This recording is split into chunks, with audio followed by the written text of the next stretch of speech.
On this week's program, Archer misses the point about separating the art. The Doom Scribe shows why mid-level GMs are doomed. Jack McCarthy overcorrects on the same topic. The T-shirted one wore that special T-shirt with the arrow pointed at himself. Margaret Weiss wheels out a rare miss. And the world of books makes us all want a 1935 German bonfire. That's right, my friends. Get ready to smash that like button and share the stupid with your friends because it's intelligence as a dump stat. I'm Daniel. Welcome to Driving and Dragons, and let it be known that I am indiscriminate here. Just because I like or respect you doesn't mean you won't end up on this series. Make sure you are subscribed so you don't miss it when you end up here. Slap that hype thing and maybe throw a couple bucks on a super sticker along with your favorite from this week. As always, I'd like to thank my wonderful patrons and channel members who are tirelessly showing their support. And I'd like to encourage everyone to share their thoughts down in the comments. There's a laundry list of lunacy this week, so let's get things started. We open with Artur Smirowski, that's a hell of a last name, who dug up an age-old adage in reference to the ongoing controversy of Ghost of Yotai. For those who don't know, Ghost of Yotai is the sequel to a beloved Japanese RPG. The main issue is the chick they brought in to develop the thing did everything wrong. The original was lauded for how authentic it was regarding Japanese culture, and she slapped in a self-insert girl boss character that took a squat to piss all over that culture.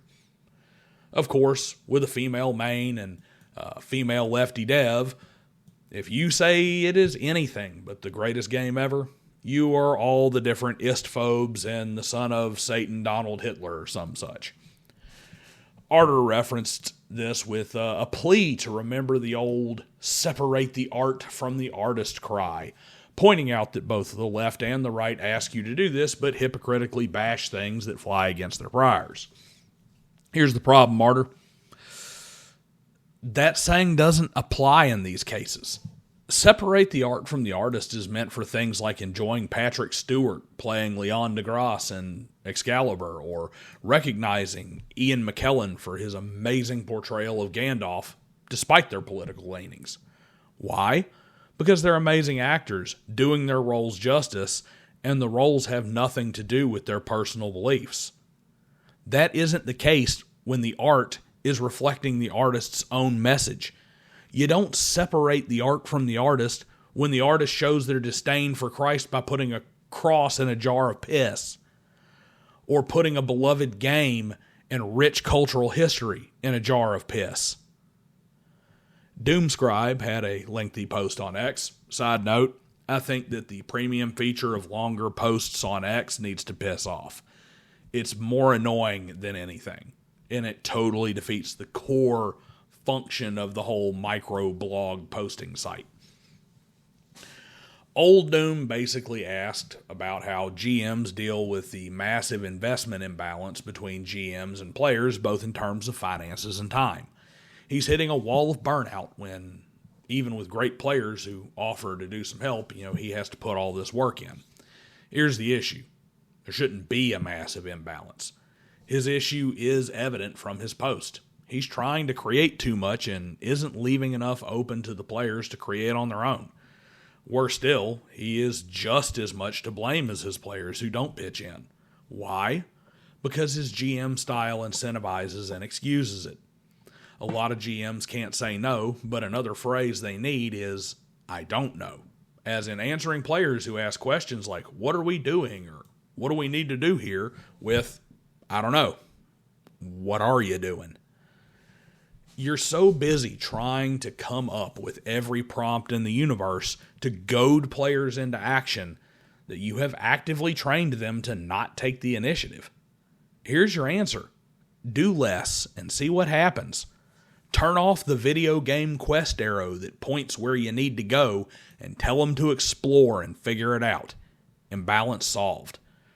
As for the financial stuff, I'm theater of the mind, but if I was going to do minis or a VTT type thing, I'd be putting out a hat and saying, guys, these maps and terrains add up fast. Don't feel obligated, but help is appreciated.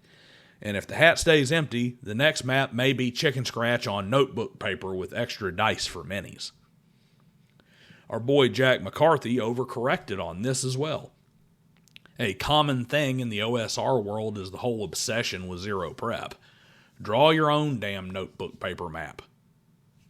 He posted a picture of a mega dungeon map.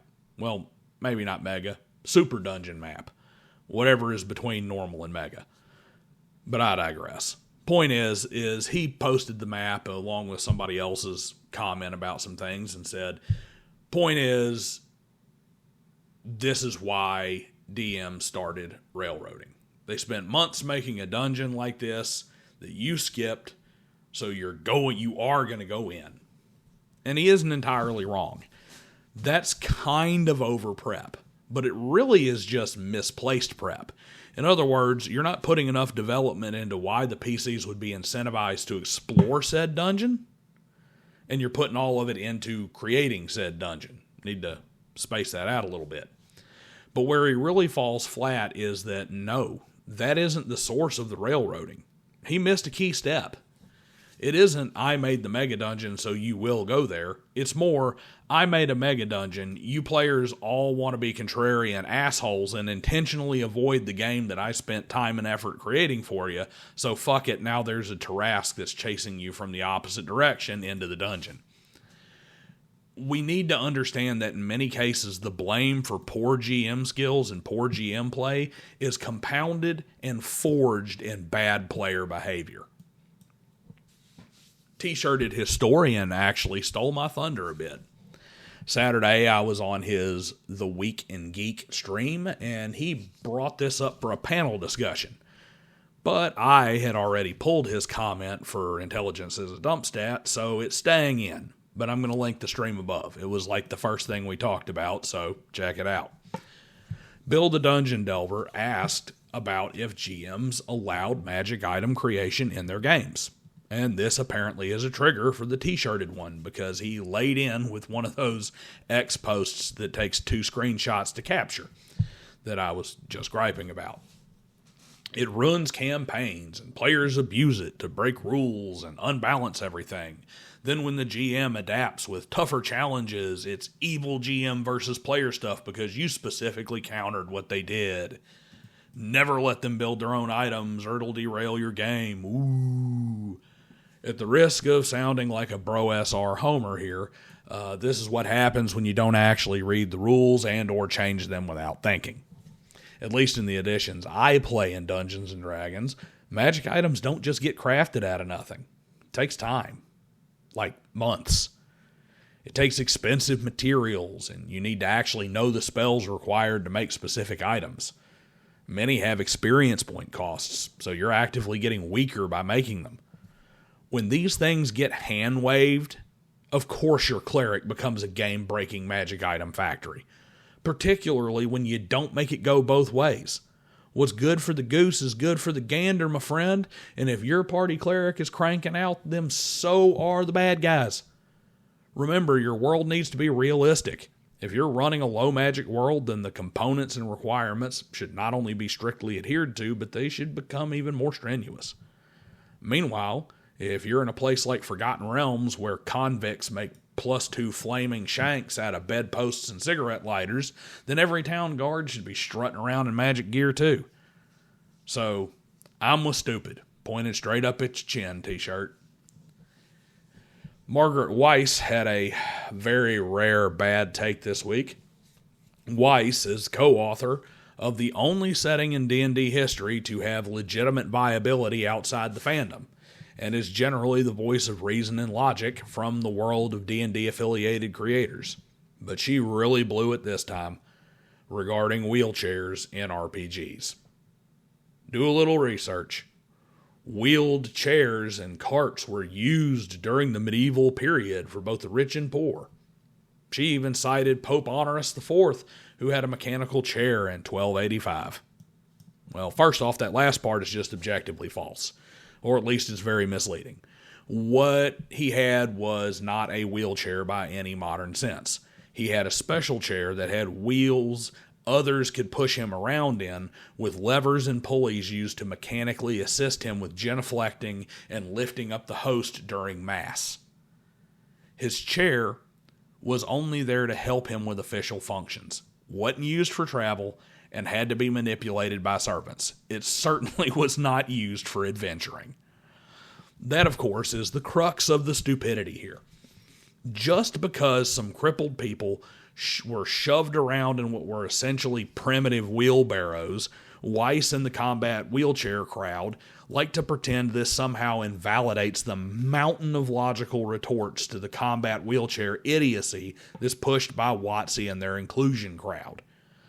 The number of words written by Margaret Weiss that I have read number in the millions at this point. And this is the first time that I've been concerned that she had a stroke before she wrote them. Finally, is something I must briefly touch on that isn't directly TTRPG related. Romantasy. The nerd girl porn books peddled by talentless hacks like Sarah J. Maas have always been a blight on the literary world, but it has hit critical mass. I'm going to let that pun simmer a bit, savor it. Men are rightfully shamed for watching porn, especially when it begins to drift from, oh, I'm the cheerleader who accidentally walked in on the college quarterback in the shower, to my stepsister with the braces and the rainbow bright dress who is totally definitely 18 and not meant to portray a child is stuck in the dryer again. Women, on the other hand, are actively lauded and encouraged to indulge in graphic abuse fantasies that they buy off of the promo table at the front of Barnes & Noble. Second Story did a fantastic takedown of romantasy smut, and I almost feel bad for her. Why? She dropped her excellent video a few weeks before the internet exploded with a new romantasy novel that, I shit you not, is about a girl finding her new beau while working at the Minotaur handjob farm. Words I never thought I would put together in that particular order, particularly when discussing a best-selling mainstream fantasy title.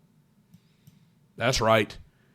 Cowman jack-off scenes, and they don't even have to pull their hat down, don the shades, and quietly slip into a back room where the books are covered in black plastic.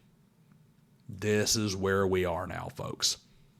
TikTok and YouTube book spaces are flooded with conventionally unattractive dork girls gushing, physically, over what is essentially bestiality porn. We are doomed as a species. Forget the licks that it takes to get to the center of the Tootsie Pop. How many times do I need to smash my head into a concrete traffic barrier to make this make sense?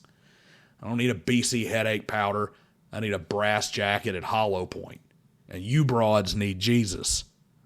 I'll see you guys next week when I dive, or later this week, when I dive into Halloween horror and the neutral evil alignment.